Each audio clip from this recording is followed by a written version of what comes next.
बिस्मिल्लाहिर्रहमानिर्रहीम। अस्सलाम वालेकुम बच्चों, कैसे हैं आप? उम्मीद है कि आप बिल्कुल बखैर और आफियत होंगे। अल्लाह ताला आपको अपने हिफ्ज़ और ईमान में रखे, आमीन।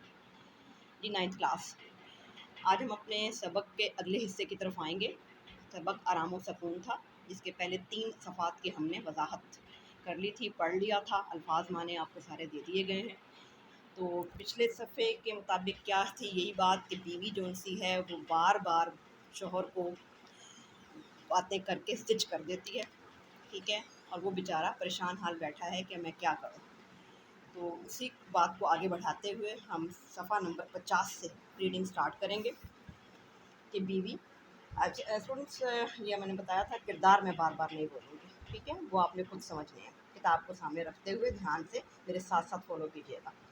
बीवी: अरे हाँ, ये तो मैंने देखा ही नहीं। डॉक्टर साहब खाने के लिए क्या क्या चीज़ें लिख गए हैं, कहाँ गया इनका लिखा हुआ कागज़? ए लो, ये नीचे पड़ा है, अभी कहीं कूड़े में चला जाता तो।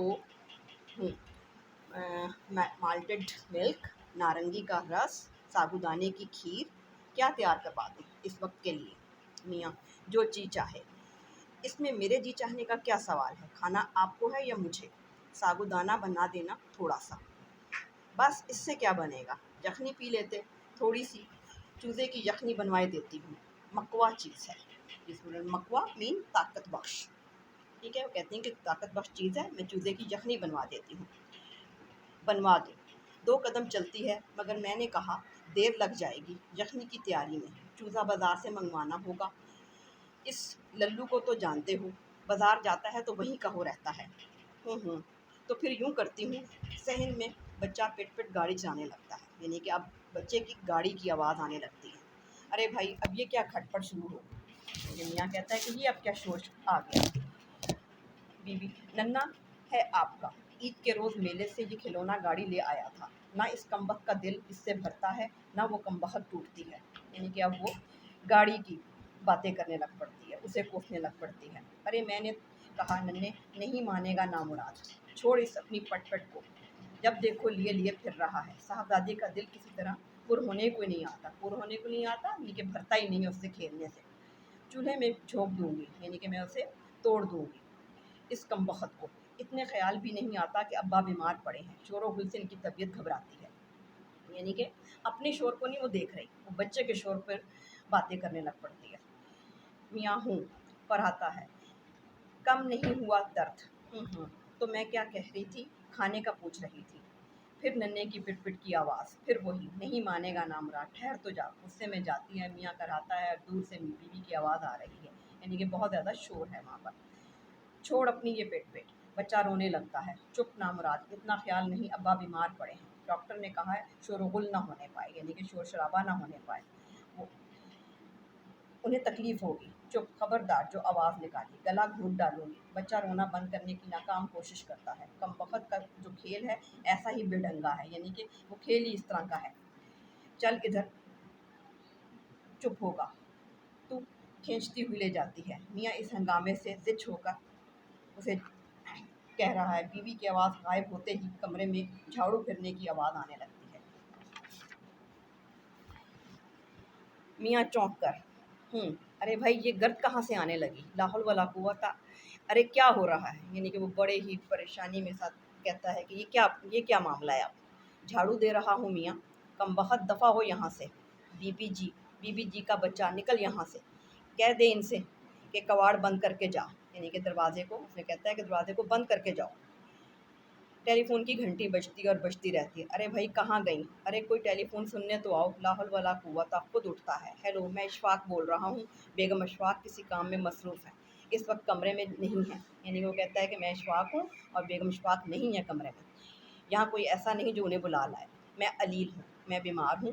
क्या फरमाया आपने? आवाज़ देने के लिए ज़रूरी नहीं कि गला भी ख़राब हो। यानी कि वो आगे से ये सवाल करने लग पड़ता है कि क्या आप आवाज़ देने में क्या है, आप आवाज़ दे दें। आप फिर किस वक्त फ़ोन कर लीजिएगा? मैंने अर्ज़ किया ना, चूँकि मैं बीमार हूँ, कमरे से बाहर नहीं जा सकता, ज़ोर से फ़ोन बंद करता है। बदतहज़ीब, गुस्ताख़ कहीं के, यानी कि वो उसे कोसने लग पड़ता है जब वो दरवाज़ा ज़ोर से पीटता है तो। मुझे बुलाया था, तुम उठे क्यों नहीं? इतनी आवाज़ें दी, कोई नहीं, कोई सुने भी।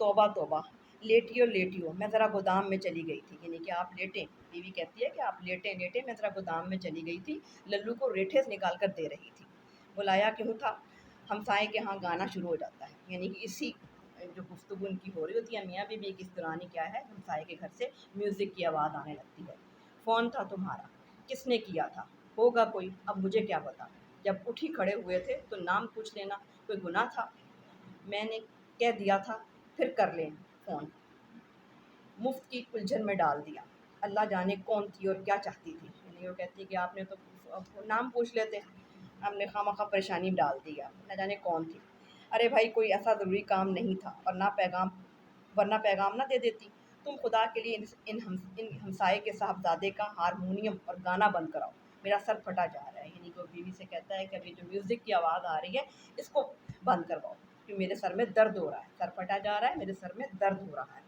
اب اسے کیوں کر روک دوں میں، بابا ایک، یعنی کہ وہ کہتے ہیں کس طرح سے روکوں اسے بتائیں آپ، بابا ایک دفعہ لکھ کر بھیج دو، میں بیمار ہوں، ڈاکٹر نے کہا ہے میرے لیے آرام و سکون کی ضرورت ہے، ایک روز ان صاحبزادے نے نغمہ سرائی نہ فرمائی تو دنیا کسی بہت بڑی نعمت سے محروم نہ ہو جائے گی، یعنی وہ کہتے ہیں کہ تم اسے لکھ کر بھیجو کہ میں بیمار ہوں، ڈاکٹر نے مجھے آرام کے لیے کہا ہے، ایک دن یہ گانا بجانا نہیں گیا تو کوئی ایسی بات نہیں ہے، دنیا اس کے اس گانے بجانے کی نعمت سے محروم نہیں ہو جائے گی، کہہ تو دیتی ہوں مگر کہیں چڑھ نہ جائیں، مناسب الفاظ میں لکھوانا ہوں کراتا ہے، ارے کیا ہو گیا ننے، زور سے گر پڑا، خون نکل آیا، اب جی بچہ رونے لگ پڑتا ہے، جو گر جاتا ہے اس کا خون نکل آتا ہے، بیوی زور سے خط لکھ رہی تھی، ابھی آئی چپ ہو جا، کراتے ہوئے یک نہ شد دو شد، وہ کہتا ہے کہ پہلے ایک پرابلم تھی اب دوسری پرابلم شروع ہو گئی، ایک مصیبت کے بعد دوسری مصیبت آ گئی، توبہ آپ تو بھکلا دیتے ہیں، دیکھ رہے ہیں خط لکھ رہی ہوں، بچے کو چپ کیوں کرا سکتی ہوں، نامراد چپ ہو جا، خون نکل آیا تو کیا قیامت آ گئی، ابھی آ رہی ہوں، دو سطریں لکھ لوں، یعنی کہ جو اس کو لکھ کر بھیجنا ہے کہ بھئی تم گانا بجانا بند کرو، وہ بھی لکھ رہی ہے، ختم نہیں ہوا خط، جانے کیا دفتر لکھنے بیٹھ گئی ہو، یعنی کہ میاں کہتا ہے کہ کیا تم لکھنے بیٹھ گئی، اتنی لمبی چوڑی گفتگو، ایک دو لائنیں لکھنی ہے خالی، ابھی ہوا جاتا ہے ختم، اس غل میں ایک فقیر کی آواز بھی شامل ہو جاتی ہے، جی اب اوپر سے سونے میں سہاگا کیا ہوا کہ ایک فقیر بھی باہر آ کر آواز دینے لگتا ہے، بال بچے کی خیر، راہ مولا کچھ مل جائے فقیر کو، یعنی کہ وہ کہتا ہے کہ آپ کے بال بچوں کی خیر، مجھے اللہ کی خاطر کچھ دے دیں، میاں کرہا کر بس اسی کی کسر رہ گئی تھی، تو اب میں اسے بلا کر لے نہیں آئی، ارے تو خدا کے لیے تو رخصت تو کراؤ، او للو ارے للو، ہائے توبہ توبہ ہائے، ارے نامراد، ریٹھے پھر کوٹ لینا، پہلے اس فقیر کو رخصت کر دو، جلدی جلدی میاں جلدی جلدی کراتا ہوا گھبرا کر اٹھ بیٹھتا ہے، میری ٹوپی اور شیروانی دینا، ٹوپی اور شیروانی، ہاں میں دفتر جا رہا ہوں، ابھی دفتر جا رہا ہوں، ہے کیوں، آرام و سکون کے لیے، ٹھیک ہے اسٹوڈنٹس، یہ آپ کا آج کا لیسن تھا، امید ہے کہ آپ نے اچھی طرح سے غور سے سنا ہوگا، پچھلے لیسن کو بھی آپ نے دوبارہ سننا ہے ویڈیو کو، اور اس کو بھی، ان کو دونوں کو ملا کر سننے کے بعد آپ نے ایک اچھا سا خلاصہ تیار کرنا ہے، مکالمے کی صورت میں بھی لکھ سکتے ہیں، اس کے علاوہ بھی لکھ سکتے ہیں، مخاطب کر کے، ٹھیک ہے، میاں بیوی ملازم جو بھی فقیر ہے ان سب کو مخاطب کرتے ہوئے خلاصہ لکھنا ہے، اور امید ہے کہ آپ اچھے طریقے سے لکھ لیں گے، آسان سا سبق ہے، کوئی مشکل نہیں ہے، ٹھیک ہے، انشاءاللہ پھر اگلی ویڈیو میں ہم بات کریں گے اس کی ایکسرسائز ورک کے لیے، ٹھیک ہے، تب تک خدا حافظ، اور اسٹوڈنٹس آگے بڑھ رہے ہیں، بڑھتے رہنا ہے آگے.